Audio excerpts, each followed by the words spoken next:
Dari beberapa kasus orang yang mencermati, mengamati tentang Gibran, banyak orang yang bilang Gibran ini otaknya kosong. Jadi sekarang itu kerjaannya hanya bagi-bagi susu, kemudian datang ke sekolah-sekolah dasar, datang ke TK, ya, kok nggak berani datang ke kampus gitu. Terus ada juga yang bilang Gibran itu nggak berani diajak debat.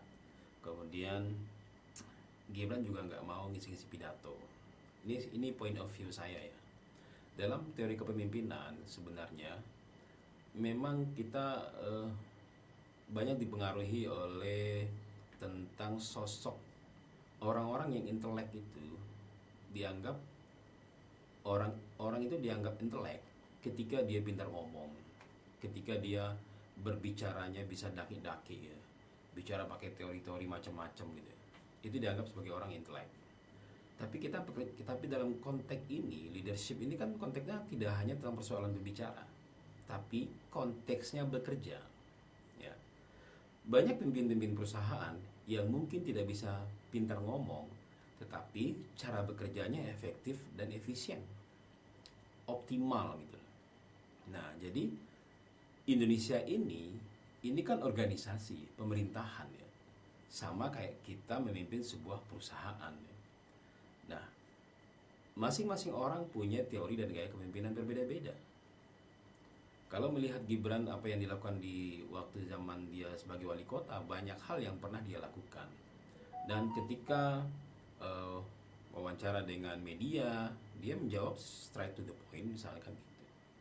Yang kita lihat kan yang kita lihat dan kita nilai itu kan adalah kinerjanya. Bagaimana dia berkomunikasi dengan timnya, ya.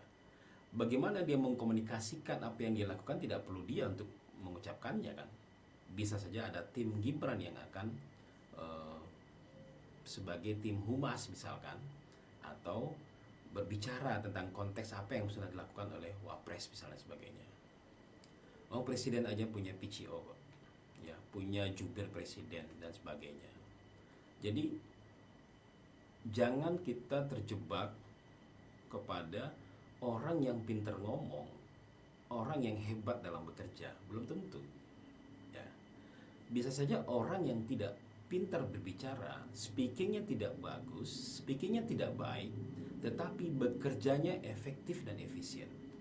Saya sampai saat ini menilai pada sisi tertentu mungkin kita tidak apa ya, harapan kita tuh kan Gibran bisa ngomong panjang dan sebagainya gitu, ngomongin tentang idealisme, strategi, taktik apa dalam bekerja dan sebagainya panjang gitu ya.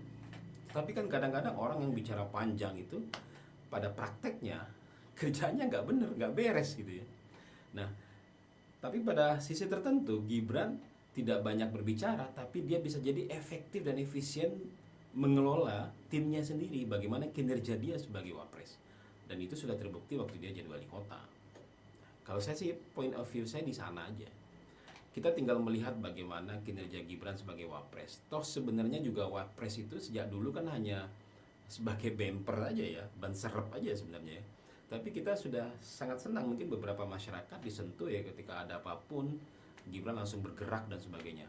Kita kan juga tidak tahu bagaimana diskusi Pak Prabowo dengan Gibran, apa visi misi perusahaan, apa visi misi pemerintahan yang dilakukan, program-program yang mereka bicarakan berdua, kan kita juga tidak tahu. Bisa jadi banyak insight dan input yang diberikan oleh Gibran kepada Prabowo. Apalagi Gibran kan generasi belakangan ya. Ya, generasi milenial misalnya, yang paham tentang teknologi, paham tentang dunia media sosial, paham dengan dunia sekarang gitu ya. Sedangkan Prabowo kan udah generasi lama gitu ya. Mungkin ada insight dan input dari Gibran tentang persoalan-persoalan tersebut dan kita kan tidak pernah tahu.